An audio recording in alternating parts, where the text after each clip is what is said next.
Hi, Tom Anderson, day 42 of 100 Days of Thankfulness. Today I'm talking about the importance of hope and also why I'm so thankful for a friend of mine, Cindy Rasmussen. So Cindy is actually a friend of Karen's, or she grew up with Karen.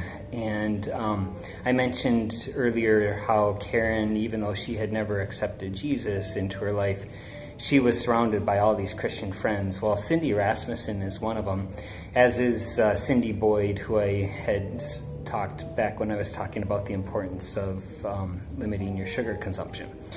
So I'm actually going to talk a little bit about most of her friends that she grew up with, including Terry tomorrow and Erica after that. Now, the reason that I specifically chose Cindy Rasmussen for hope is Cindy actually went through a lot of the same stuff that Regina did in the terms of losing a child. Cindy ended up having multiple premature babies.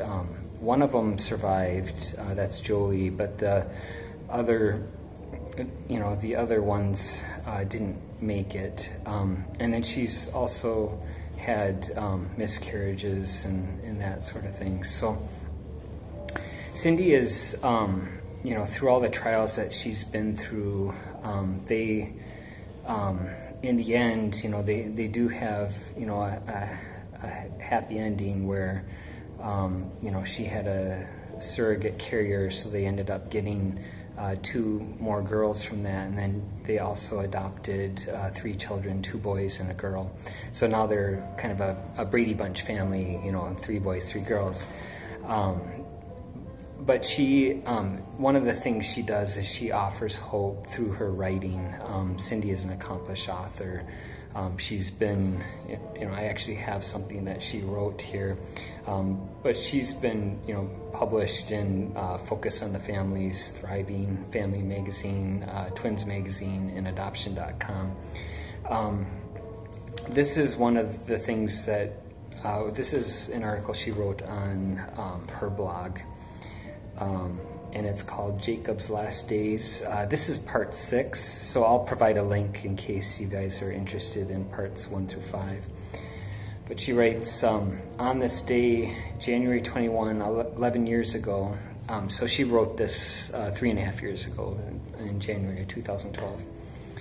Our son Jacob Charles Rasmussen passed away. He was 23 days old. The new doctor that came in that day sat us down and explained there was nothing else they could do. His kidneys had failed. What about a kidney transplant? I offered. Not an option for a 3-pound baby. What about dialysis? I questioned. They didn't make equipment that small for dialysis. His kidneys had failed, his liver was next, and all his other organs would follow. He never really recovered from the trauma of the NEC surgery.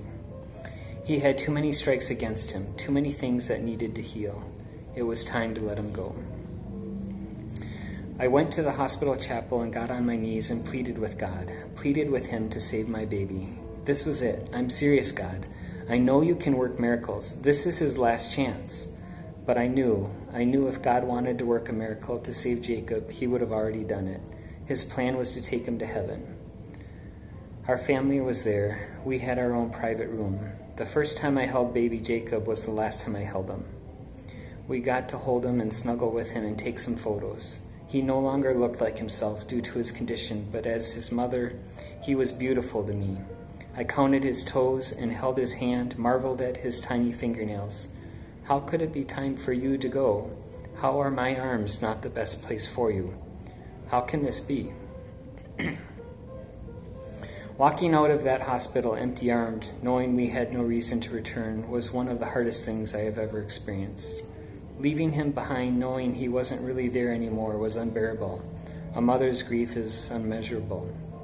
Now, 11 years later, I'm surprised that the tears still flow as I write. Life goes on. My arms have been filled with babies since, but that does not erase the grief of losing a baby.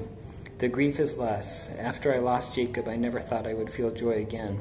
I never thought I would go a day without feeling the sorrow. But this has been untrue.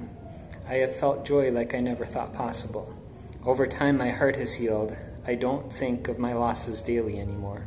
The grief will always be there, but it is now a part of me, but not what defines me.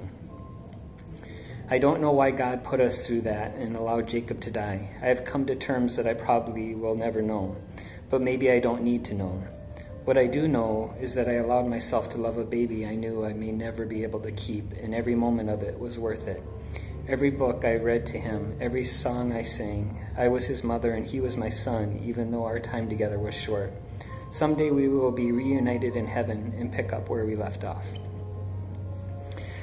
Such incredible hope. I have to confess, this isn't the first time I read this to a video, but this is the first time I think I kept it together. So yay, I made it through it. This is just amazing what Cindy is doing, with her writing. She's offering so much hope to so many people that are in the same situation, that they can't have children as much as they wish they could, and they've, many of them have suffered through miscarriages and, premature deaths and whatnot. So I just want to thank Cindy on behalf of everyone who you're offering so much hope to. Just please continue to do that, and I look forward to reading your new book that you've written. Thank you.